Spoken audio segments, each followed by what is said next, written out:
Hello, beautiful people, and thank you so much for joining us for another session of this very special event, The Sacred Wound as a Portal to Your Awakening, Embracing the Dark Night of the Soul. My name is Charlie Giles, and I am honoured to be your host for this powerful wisdom sharing event, including speakers from all over the globe joining us to offer their stories and gifts that they have received from embracing their own sacred wounds. Today's session, we are talking to the lovely Kim Bleeze. Now, Kim wears many hats. She's a mother, medium, psychic, speaker, teacher, author, visionary, and founder of the Fierce Truth Spiritual magazine. She's an advocate and teacher for spiritual truth and believes in the importance of living in alignment with our soul's path. Please join me in welcoming our guest today, Kim Bleeze, on the topic of how to be okay with your shadow and accept yourself without judgment. Hi, Kim. Hi, Charlie. Hi, everyone. So lovely to have you to join us. And thank you so much. I love how sunny and bright you are looking. I'm Yes, it's very right. jealous of the weather over there. I'm really excited about this topic. I think it's so important for everyone because we can be so harshful and judgy on not only ourselves, but just kind of everything, really. I'm really looking forward to diving into this. And I think probably the best place for you to start maybe would be a bit about your background and your story and how you got to where you're doing what you're doing now. Yeah, sure. My story started with, I suppose, like a lot of people in trauma. And so when we talk about, what's your first memory of your life here, right, in this incarnation, and mine's of abuse. And so all throughout my life, there's been these instances where I suppose I was shown that I wasn't worthy enough, I wasn't good enough, that I was, sex equal love. Um, and so forth. And so it probably wasn't until my 30s that I really started to realize that that just wasn't my truth. And all of these beliefs and all of these stories that I believed in myself they just weren't my truth. And so for me, I suppose, awakening and my healing journey certainly started when I stepped into, spiritual development and started to have that understanding that spirit were with me, and also, unlocking my intuition and my psychic abilities as well. And just having that understanding of there being so much more to me than this physical body that I had put myself in positions that to be taken advantage of. And so I think once I started to have the understanding of that bigger picture, and that my soul's journey, my life experience was so much more about just this, then that started to open my understanding of that none of this was my fault, that I didn't need to sit in blame, or I didn't have to blame everyone else. There was a purpose, and I suppose lessons in that purpose that I could receive instead, and choose to see life as happening for me to grow, opposed to where it's so easy for us to come from that place of life happening to us, and keeping us locked in that victim mentality.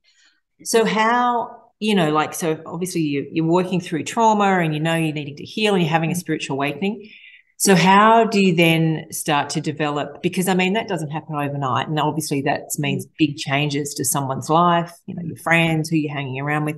How do you then start to work in mediumship? How did that start to develop? Oh gosh, not something that I was expecting. Mm. I was told years and years ago, I went through probably had a couple of really traumatic, relationship no, I won't say fails, lessons. And I went to receive some spiritual guidance, I suppose that you can say, and I was told that I needed to step into this work. And I remember at the time, and this actually comes up in a lot of readings that I do, where I'm talking to people about, them being of service.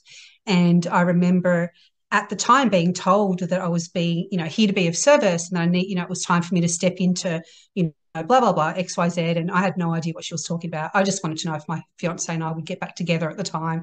That's all I cared, right? So I'm probably segueing a little bit, but I suppose even though I didn't step into that space until much later on, I think that my spiritual journey probably started um, a lot earlier than that. But when I think about it, that always comes up for me. you know, because I started to wonder what I went from, this is my life, this is what's happening to me. I'm stuck in this space of, you know, I thought myself as being, you know, really broken, that I wasn't worth anything. And I started to really, you know, expand my thinking to think, or to wonder, well, what if I was here for more? And for me, that's where it started. I'm even getting goosebumps thinking about it. And I think that so many of us, and speaking from you know, where I have come from, that we do get stuck in that space of not believing or daring to believe that we are so much more than what we are, and we, you know, we are capable of so much more. And that's where those seeds started for me. And then it wasn't until probably, oh gosh, many years later, a good 7 years later probably, that I stepped into a psychic development circle. And you know, as spirit does, they line you up the perfect experiences and the perfect people to take you where you need to be for your next step. And I was just having this casual conversation with someone. I wanted to get some healing for my son. He was going through some stuff at the time. I had no concept of spirit. I'd always had, you know, psychic abilities, and I was aware that there was more there. And so I was always diving into the occult and just taking interest. So I wasn't immune to the fact that other energies existed. Yet, you know, I was having this conversation, and this woman I was talking to said, you know, look, there's this development circle down the road. Why don't you join? And it had me from the first night. You know, I had started having these really profound experience of spirit that you could not deny. You know, when it's just in your head and you're hearing them or seeing them and everything, you can easily allow that ego to fool you into thinking it's not real. But when you have, you know, impressions being made on your bed, and you can see the indentation on your doona, or you have the door closed when there's no wind, you know, or the light going on and off, or whatever that is. And I think that, you know, spirit, for me to believe, spirit really needed to bring, you know, everything they could, you know, in order to make me believe, and to show that they were real. And through that experience, a couple of things happened. I went from feeling alone all my life. I'm going to cry now because, you know, it's so profound for me. Feeling alone all my life, to suddenly realizing that I had never, ever been alone, that spirit always with me. And so, you know, that within itself was just an incredible healing opportunity. And then through the development, you know, I started to have a sense, here go the dogs. You know, you can't hear them. I started to have a sense of, you know, me as that metaphysical being, you know, and that I had a soul. And then, you know, discovering the concept of soul lessons, and how we're all here to experience the good, the bad, the ugly, and it's all a learning experience, you know. And so it was through all that development, all of these beautiful concepts started to fall in for me. And I think all of them kind of gift wrapped me in this beautiful, you know, really held me in this beautiful space of healing and inner healing. And I was able to, you know, I was able to think of it from the perspective of, oh my gosh, this didn't happen to me because I'm a bad person, or I'm not worth, you know, anything lower, you know, lower than a rock even.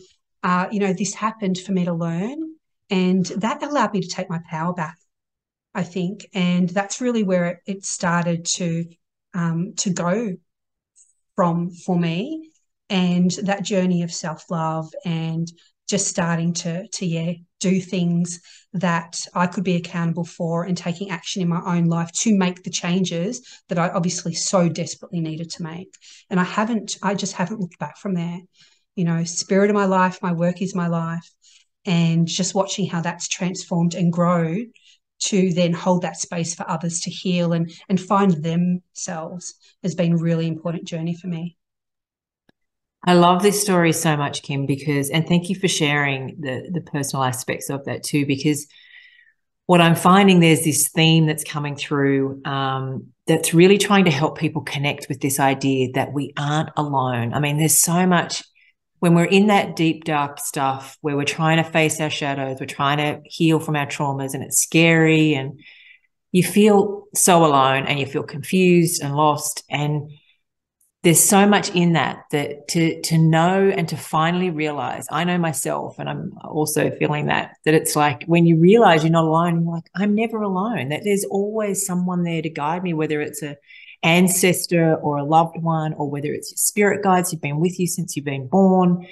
You're like, they really are there. They're really there to support you. And the part that sometimes takes me a little bit hard or longer to remember is that they're not judging you. You know, I used to think that they'd be standing there with the clipboard going, you know, oh God, look at how long it's taken her to do this.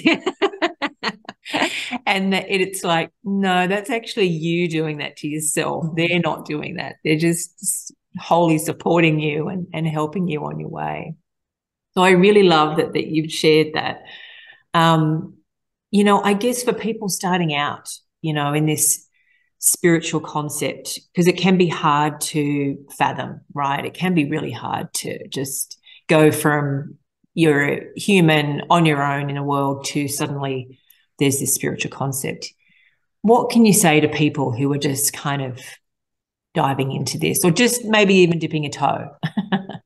Yeah, and I think I'm going to probably segue a little bit as well, and give a little bit more of my history so they can understand that regardless of how broken they may feel that they are, or whatever, can I swear, life experience, you know, is thrown their way, Yes. that it doesn't matter, that they have that capacity to be so much more than they believe they can be, and to have that nurturing, supportive spirit.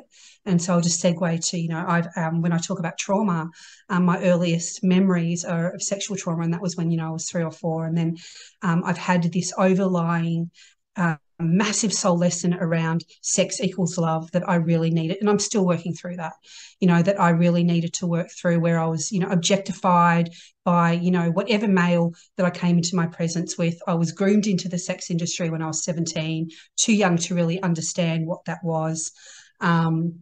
You know, and then domestic violence, drug abuse, self-sabotaging behavior. I was probably suicidal for half my life. You know, it was never far from my mind. And I came close quite a few times where it just happened that the right person, the right friend was around me at the right time to snap me out of it. And so when I say that I felt that I was broken, like I thought that I was smashed into a million pieces. And I don't share that to make this about me. I share this to make this about the viewer that's sitting there thinking, oh, but gosh, my life, you know, I've had all these experiences, so there's no possible way that I can heal. There's no possible way that that I can feel that I'm surrounded by the love of the spirit world and that divine guidance to help me forward.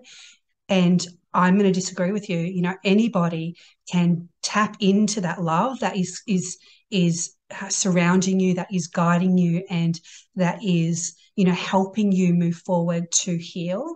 And, you know, it's about us reframing those experiences, not condoning at all, but reframing, you know, and looking at the lessons, the beautiful lessons that we have within that, you know.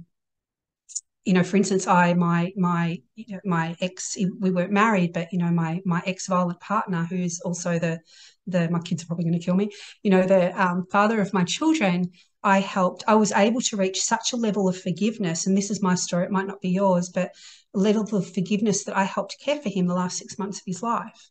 You know, but I put my mediumship hat, you know, my medium hat on, my spiritual teacher hat on, and I was able to come from that place of higher perspective and understanding of our soul lesson and the part that he played in teaching me to finally defend myself and to finally stick up for myself and to finally find that self-love, opposed to other past lives that I'd had with him where, you know, he had beaten me to death, and I'd always stayed. And so this was the life that I finally broke free from that. And so when I looked at it from the perspective of the soul lesson, I could forgive. Not that I needed forgiving, but, you know, when you're going through, you know, any type of abuse, you blame yourself, right? And so I was able to remove that from my energy. And I completely lost the thread of your question, but, you know, I suppose I wanted to talk to that. That's right, I remember now, getting to the good point. I wanted to talk to that because I know that, you know, there'll be someone that'll say, oh, but I'm too broken, that I've had too hard a life. And, you know, I'm so undeserving, and so none of that could be possible for me. And it can be, regardless of who you are and regardless of what situation that you've lived through, and regardless of what your soul lessons have been. And so to begin that, which is, I think, was what your question was. You're getting there. Yeah, it's about choosing, I think, first, because I think about this a lot, you know, it's choosing, I think, to realize that there is a possibility of having change in your life, that there is a possibility. Just be curious. What if my life could change? What if I was actually worth more than the value I place in myself? What if I could be surrounded by love? You know, and dare to start questioning your life in that way, and allow the opportunities then to, I suppose, unfold for you. You know, I don't expect you to go from, you know, from A, feeling like absolute shit, you know, to Z, where you feel completely whole and healed. I don't feel completely whole and healed yet. Like, that's still a journey, especially the last 3 years, right? So much shadow work is coming up for us to work through. So it's a continued journey. But if you just at least meet it with curiosity and asking those questions, instead of, you know, continuing to allow yourself to be stuck down by those borrowed beliefs from other people, and that conditioning, you know, that has been placed on you to make you believe how, you know, that you are really small when in fact you're not.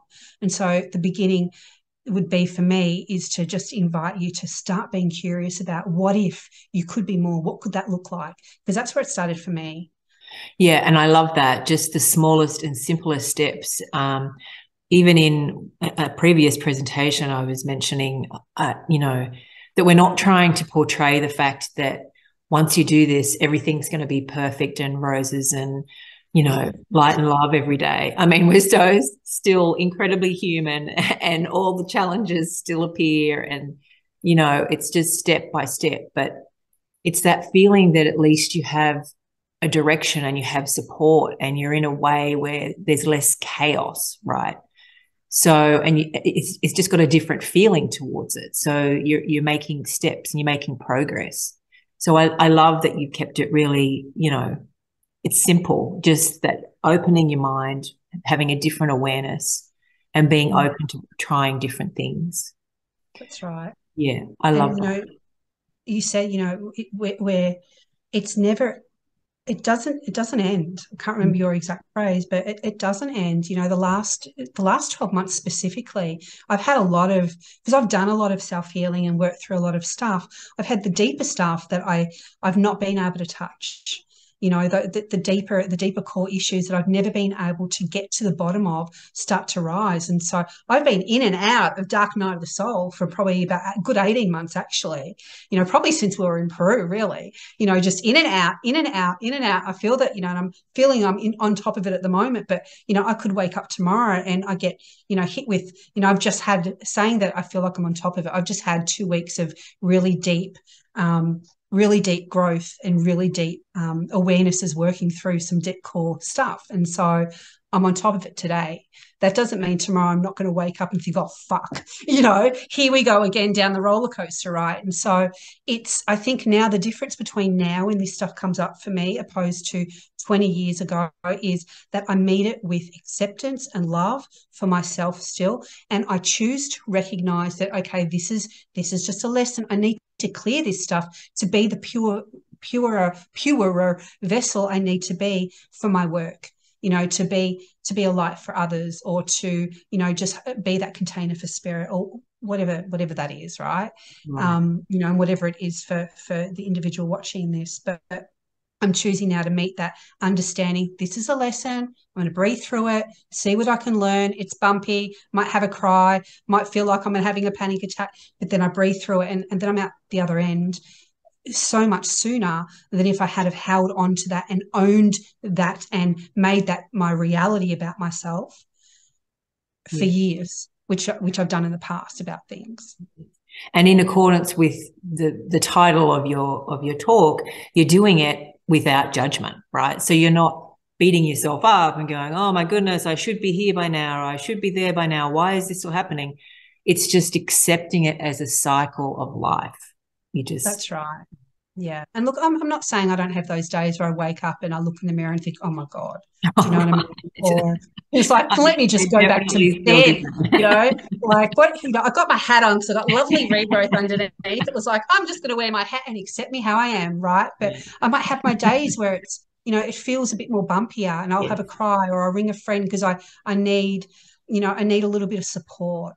But I move through it, with awareness opposed to holding on to it. And so now if I hold on to something, I might hold on to it from minuscule in comparison to old Kim who thought she was worthless.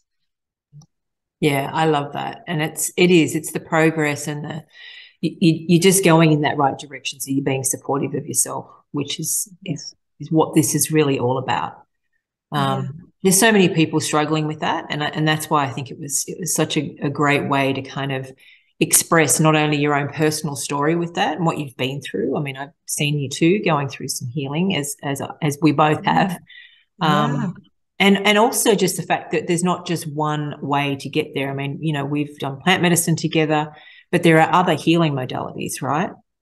Yeah, exactly. And I think that, we know plant medicine is not going to be for everybody.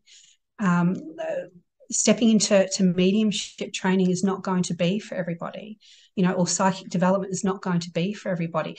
Becoming a Reiki healer, or at least stepping into that art form so it can transform your life, is not going to be for everybody. So it's about finding what resonates with you and not comparing yourself. Oh, Nancy's doing X, Y, Z, and so I should be doing that. So I'm going to feel bad for myself because I'm not. Maybe that's not what you need to grow and shift and change. Maybe that's not what your soul needs to experience in this lifetime. And so I think it's really about also staying in your own lane, being super focused on where you need to be, and fuck where everybody else is. But that was a massive lesson for me as well. And sometimes it still is. My path has taken me to this beautiful place where I'm running this magazine now. We're about to, launch into book publishing. We're releasing a spiritual app where sometimes I just want to be on the stage demonstrating for spirit. That's what lights me up.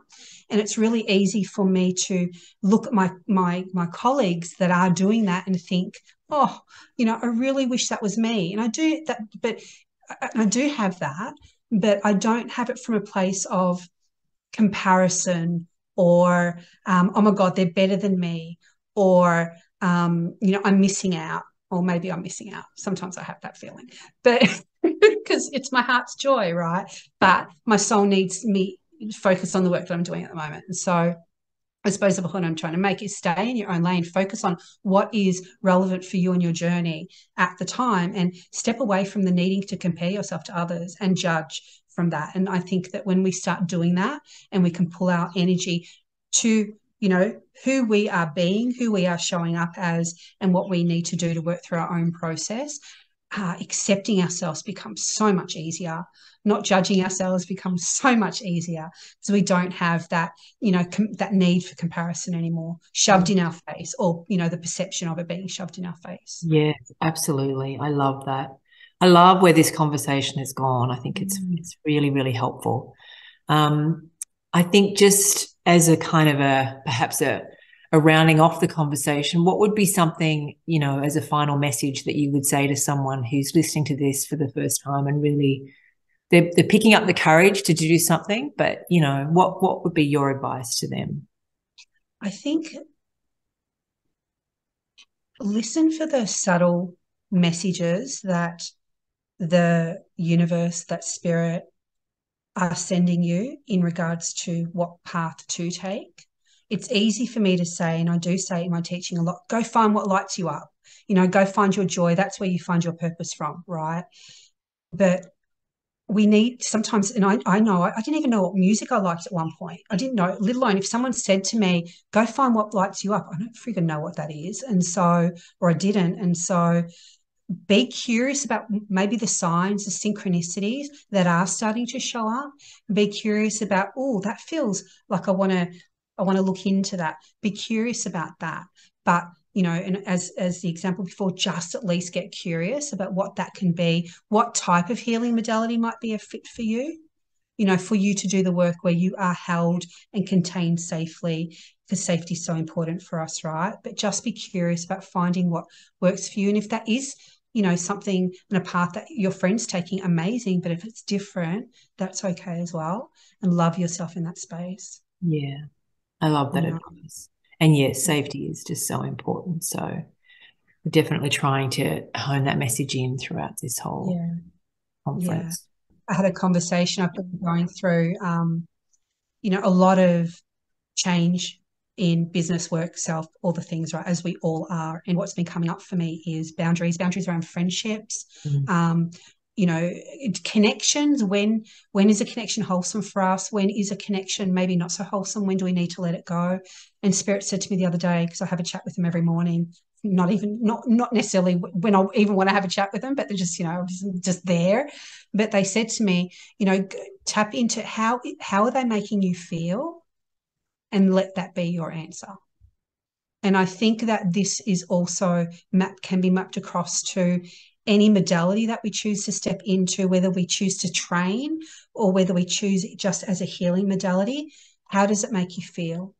And I'm not talking about when we're triggered in order to have that personal growth, right? Prue didn't feel great. You know what I mean? There were aspects of that certainly didn't. Yes. But the heart calling it was the calling. It was the call there that felt good. That lit my heart up. And so, if you want to discover Reiki because you've heard all these things, is it calling to your heart? Does that feel good? And whether it's a modality, a friendship, or whatever healing journey that you need to take, does it feel good for you? Now, healing does not feel good necessarily. No. The curiosity around that, does it light you up? Does it get you curious? Does it, how does your heart feel? Let that, I think also be an indicator as well. Yeah. Whether that's truth or not, you need to experience that for yourself, but that's certainly what my truth would be. Yeah. And I think you learn along the way, as you're saying, once you step into things, you kind of learn the difference in messages and what you're listening to. I mean, unfortunately, we all learn the hard way, right? Yes. And we're meant to. We are. We're meant to experience all of it. Yeah. I love it. Thank you. Yeah. That's such good advice. So thank you for that. I'm conscious of the time, and I want you to talk about your fabulous magazine and the gift that you have for everyone who's listening. So for those that don't know, I founded a magazine called Fierce Truths Magazine. It essentially is a spiritual mind, body, spirit magazine. And our main message is, one, helping others share and shine in their message, in relation to the facilitators that we might have right for us, or, just submit guest articles or whatever. But it's also about bringing you home to your truth of yourself.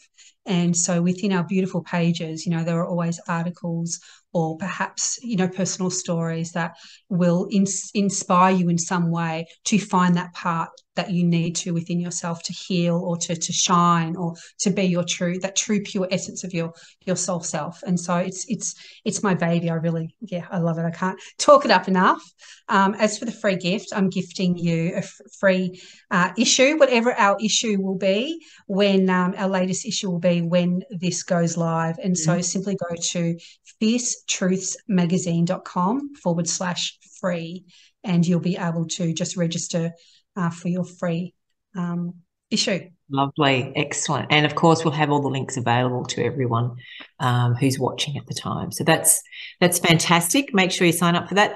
But also tell us your website and what are your services? What other things does Yeah, sure. I've got some really beautiful programs on my site. So whether it be about healing and looking at your own soul journey, essentially I take, people through a beautiful 12-week journey where, looking at all the healing that I've gone through and taking them kind of through the same process.